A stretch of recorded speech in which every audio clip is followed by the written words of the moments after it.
Hi, everyone. Welcome to Restaurant Tech Trends, where we explore restaurant technology trends with some of the industry's biggest movers and shakers in a rapid fire short interview format. Today's podcast is produced by Incept AI. Incept AI is focused on taking restaurant orders over the phone and in noisy drive thrus with friendliness and precision. Learn more at incept.ai. Now, on to the reason why we're really here, our guest. Today, I'm chatting with Abhinav Kapur, who's co founder and CEO of Bikky, the restaurant customer data platform that ties transactions to real guests and shows how marketing, menu, and ops decisions impact frequency and retention. Bikky works across fast casual and full service, and they serve brands including Dave's Hot Chicken and Robex. Abhinav's path into restaurant tech was actually inspired by his mother in law, which is pretty cool. She runs a restaurant in New York City, and that helped ignite a mission to turn first party data into profitable, personalized hospitality. Abhinav, welcome to the show. Thanks for having me. Good to be here. I'm excited to meet you. I've had a couple guests on before, as I mentioned earlier, that say great things about Bikky, so I'm excited to learn about some of the cool things that you guys are I doing. told you, you're interviewing the right people. That's all it comes down to. So selection bias. I'm trying, man. I'm trying. I'm giving it a go. Well, let's start off with a more general question, right? It's mid 2025 right now, and I feel like I shouldn't even need to ask this question, but there are still restaurant operators that say, hey, why the heck do I need a Yeah. CDP? I've got a loyalty platform, I've got POS. What Yep. is it that an operator gets from a CDP that they would not get from just loyalty or POS? Yeah, I mean, for what it's worth, I don't think it's a small minority of people. I think to a certain extent, CDP has been an emerging category in restaurant tech for a few years now, and it's still very much, I wouldn't say mainstream, although it increasingly feels like more people understand and want a CDP, which we've been a beneficiary of course. At a high level, the way we think about it is, restaurants, when it comes to really understanding what's happening inside their business, they really have two sources of data. They either have the 10 to 20% of guests in their loyalty program, or they have top line sales. Right. And so, whether you're a one unit, like my mother in law when she ran her restaurant, or thousands of units, something that we see is a brand saying, I launched a menu item, I ran a marketing campaign, I raised my pricing, I Mm.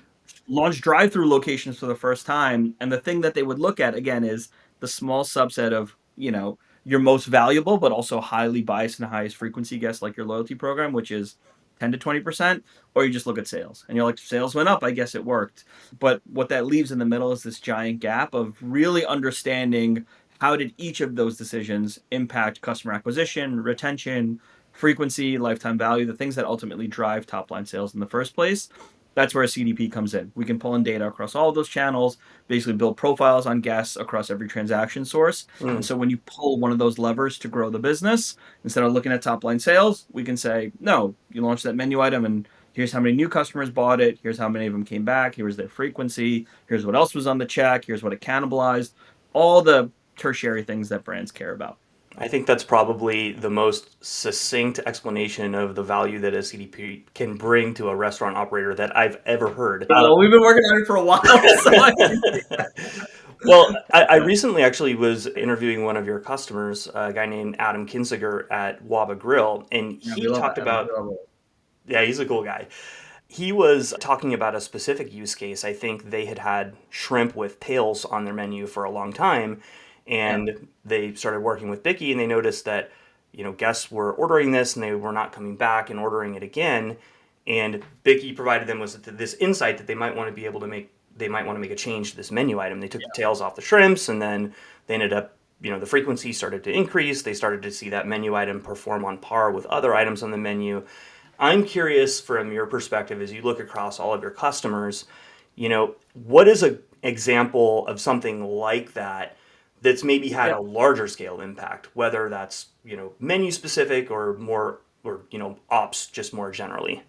Yeah, I think well, it's a great call. Let's stay with the menu specifically because it took me a little while to realize this, but in hindsight, it's pretty obvious where our menu item tools and how people use Bikky to specifically analyze the success of the menu is probably one of our most valued and used feature sets, I would say, because the Mm, menu is the restaurant's product, right? In hindsight, it's obvious, but it literally is the thing that they serve to attract and retain and build relationships with their guests. And so sticking on the menu theme, we work with Dave's Hot Chicken as you called out, and they had a really successful LTO limited time offering with their cauliflower product. And typically when restaurants run LTOs, it's the same sort of core playbook. They'll test it in a few locations and they're like, it's 4% of sales. And the percentage bench threshold that they use is kind of arbitrary because again, it's like we're selling X amount. I guess we should put it on the menu and roll it out to the rest of the system. Hmm. But when you're pulling all of this underlying customer data and you're pulling basically the behavior that underpins that sale in the first place, with Dave's Hot Chicken, similarly, they launched a cauliflower menu item in a couple markets. They tested it. It was a certain percentage of sales. And everybody across marketing, menu, ops, franchisees all had different opinions about, is this a successful menu item? Should we roll it out nationwide? Hmm. And the thing that they found through our platform is the majority of guests who ordered it had never been to the brand before. You might say, hey, that's obvious. Of course, we're attracting vegetarians with a vegetarian menu item. But the really cool insight was typically when a guest came back for their second visit, they came back faster than someone who ordered a core chicken menu item, number Interesting. one. Number two, when they came back, their average check was higher because they were multiple entrees on the check, so they were bringing people with them. So basically eliminating the veto vote. And number three, there was a tendency for a cauliflower menu item, someone who orders cauliflower on their first visit, to order chicken on their second visit. And so you're basically attracting a flexitarian, someone who is coming to Dave's Hot Chicken now for multiple use cases, not just for the hot chicken, but also maybe for a lighter, quote unquote, more healthy cauliflower item. And so you go from this one extreme of 4% of sales, 5% of sales, whatever is that good, to realizing with Bikky that this menu item brings in new guests, they come back faster, they spend more money, and they Mm, stick around longer. This thing that is maybe only a few percentage points of sales is actually a home run and is driving thousands of dollars of incremental revenue for our franchisees per store per week. We should roll it out nationwide. And so that sort of data around the test gave them the confidence to scale it across their entire system. Again, unlocking higher same store sales growth and more importantly, money into their franchisees' pockets, which again for franchise concepts is kind of what it's all about. So I think that's one of the projects that we were most proud to work on. I love that story. That's probably one of the coolest examples that I've ever heard of introducing a new menu item and really seeing it blow up. It's Yeah. also, I think, the very first time I've heard anyone mention the word healthy in the same sentence as a Dave's Hot Chicken, but that's a totally different story. Healthier, let's say. Yeah. Let's look a little bit more. Let's talk a bit about tech stack. And, CDP is taking data from multiple different data sources, Yep. collecting data independently.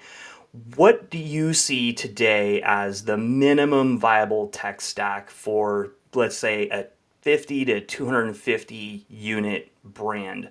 Is it you got a POS, online ordering, loyalty, reservations, payment? What is it that you really need to have in order to get that true single Yeah. customer view?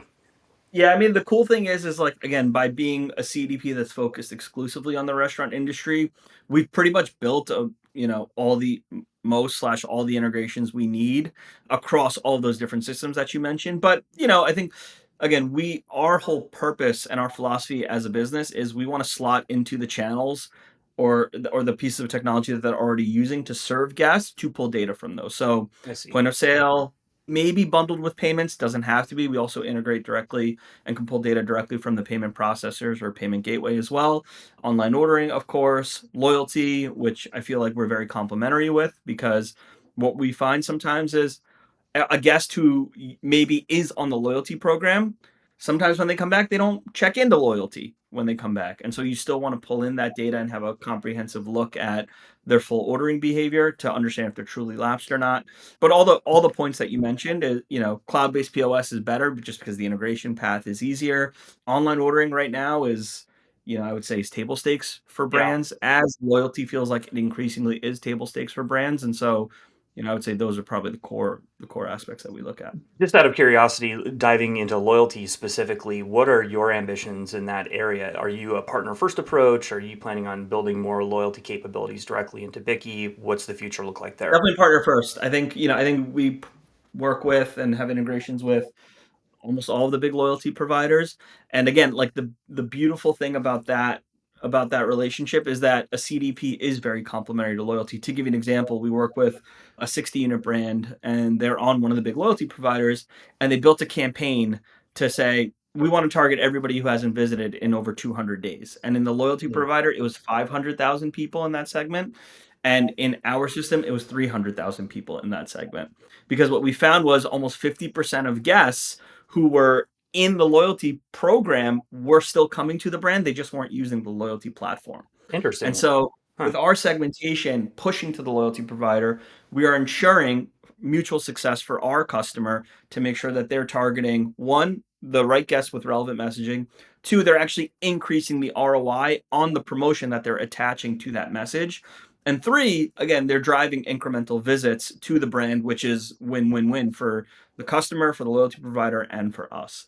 And so we are very much complementary to loyalty. There's so much to do around data itself that I feel like we don't need to go into what is the sweet spot of the loyalty provider, which is building a digital experience, marketing automation, doing promos, etc. We Yeah. want to help the restaurant better target those efforts and then better measure the ROI or the efficacy of those efforts.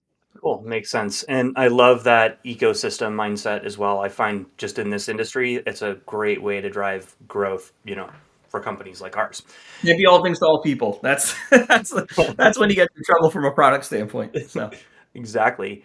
All right. Well, let's talk about something that Bikky has just released. I think you just introduced something called Data Assistant. yeah, I'd like to learn a little bit more about what is that, why now? yeah. And do you have any examples of customers that have, you know, they asked this, they did that, they got X result, anything like Yeah. that? Yeah. Yeah, absolutely. Yeah. So Data Assistant, as you mentioned, we just publicly announced, I think 1 or 2 weeks ago. It's been in beta for a couple of months now with our customers, and it's already become one of the main ways in which our customers are actually engaging with the platform. We have, of course, all these great dashboards and visualizations for deep analysis, but sometimes you're in a meeting and you just want a quick answer. And so the way to think about Data Assistant is it's essentially ChatGPT on top of all of your Bikky data, I right? see. It's like it's a way to chat directly with your data to get, I would say, relevant, fact-based answers to questions that operators have in seconds. A really great example that I think I saw this morning or over the weekend, we had a customer that was asking a question and she was like, "We just launched, this specialty beverage on August 2nd. How many have we sold? At what locations have we sold them? What percentage of total beverage sales is it? What percentage of total PMix is it? What is average check with or without this menu item? How many items are on the check in addition to this beverage?" And so think about again like measuring the success. When you make a decision like launching a menu item, launching a beverage, running a marketing campaign, there are so many secondary questions that come up to get to the answer of like, did this work? Was it good? And so like that's a really tactical example where you can hone in on something super specific, ask a bunch of questions, go really deep, and get quick answers to actually understand the success of some of these decisions. And so that's a great one that I love because it would have taken her probably 2 to 3 weeks, honestly, in terms of exporting data, putting in Mhm. a spreadsheet to answer a question like that.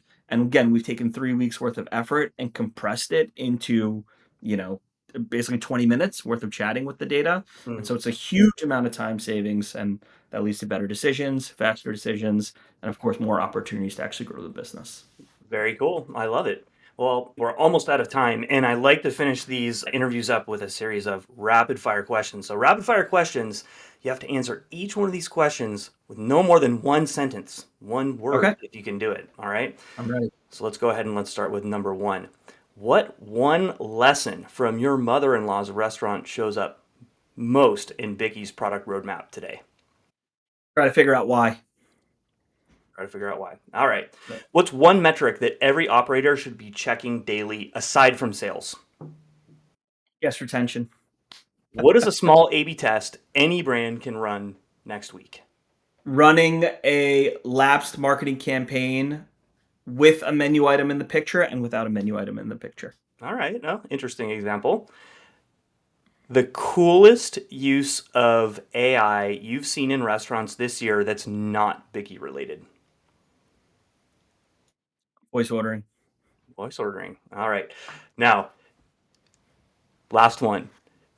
Your favorite New York City neighborhood spot that you recommend to data nerds and foodies alike. Oof. Grupo Pizza on Avenue B and 6th Street in East Village. What was the name of the place? Gruppo, Gruppo, thin crust pizza in the city. All right. Abhinav, want to thank you very much for your time here today. Everyone, Abhinav Kapur from Bikky. Thank you. Thank you.